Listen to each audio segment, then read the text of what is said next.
సభాధ్యక్షులు యాకబ్ గారు, అలాగే ఈ 38వ బుక్ ఫేర్కి ముఖ్య అతిథిగా ఇచ్చేసినటువంటి మంత్రివర్యులు జూపల్లి కృష్ణారావు గారు, అలాగే మా గౌరవ సలహాదారులు ఎమ్మెల్సీ కోదండరామ్ గారు, రామచంద్రమూర్తి గారు, అలాగే లైబ్రరీ చైర్మన్ రియాజ్ గారు, అలాగే ఏనుగు నరసింహారెడ్డి గారు, బాలాచారి గారు, మరియు మా బుక్ ఫేర్ కమిటీ సభ్యులు మరి మీడియా మిత్రులందరికీ నమస్కారం.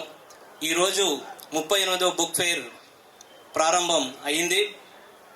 గత సంవత్సరం ఇదే రోజు ముఖ్యమంత్రి రేవంత్ రెడ్డి గారు ప్రారంభించారు. ఇదే రోజు మళ్ళీ జూపల్లి కృష్ణారావు గారు మన శాఖ మంత్రులు ప్రారంభించారు. ఈ బుక్ ఫేర్కి సంబంధించి ఈరోజు 368 స్టాళ్లతో ఈ 38వ బుక్ ఫేరు ప్రారంభం అయింది. దీంట్లో 20 స్టాళ్ళు గవర్నమెంట్ స్టాల్స్ ఉండగా మిగిలిన 10 స్టాల్స్ మీడియాకి, 10 స్టాళ్ళు రైటర్స్కి ఇచ్చాం. ఈ స్టాళ్లలో వచ్చినటువంటి బుక్స్ అట్లాగే మొత్తం మన ఇండియాలో ఉన్నటువంటి అన్ని భాషలకు సంబంధించిన ప్రాతినిధ్యం మొత్తం ఈ బుక్ ఫేర్లో కనబడుతుంది. 13 రాష్ట్రాల నుంచి ఈ పుస్తక ప్రదర్శనకి వచ్చారు. ఇంకొక 10 రాష్ట్రాల నుంచి డిమాండ్ ఉంది, మాకు బుక్ ఫేర్లో ప్రాతినిధ్యం ఇవ్వండి అని చెప్పేసి అడిగారు. కానీ అప్పటికే సమయం అయిపోయింది కాబట్టి వారిని దీంట్లో ఇన్వాల్వ్ చేయలేకపోయాం.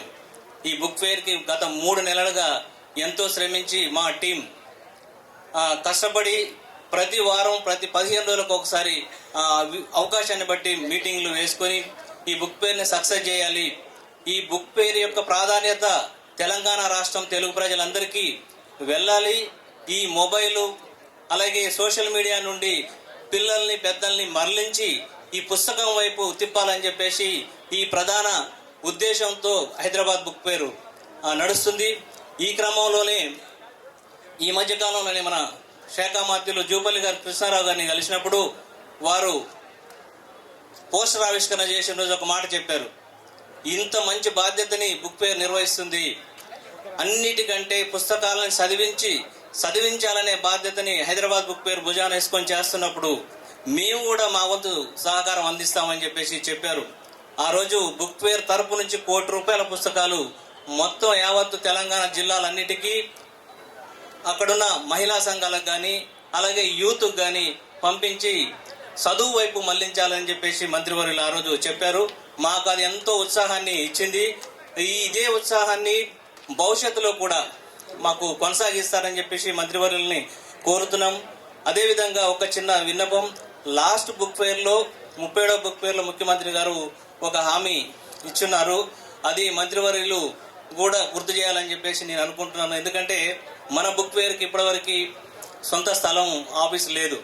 దానికోసం కొంచెం మంత్రివర్యులు ముఖ్యమంత్రి గారి దృష్టికి తీసుకెళ్లి త్వరలో దీన్ని పరిష్కరిస్తారని చెప్పేసి కోరుతూ ఈ బుక్ ఫేర్ని అందరూ విజయవంతం చేయాలని చెప్పేసి రాష్ట్రం నలుమూలల నుంచి పిల్లలు, పెద్దలు అందరూ ఈ 9 రోజుల పాటు జరిగే ఈ మహోత్సవానికి అందరూ ఆహ్వానం రావాలని చెప్పేసి మీకు కోరుతూ ఈ అవకాశం ఇచ్చిన మీ అందరికీ ధన్యవాదాలు తెలుపుతూ సెలవు.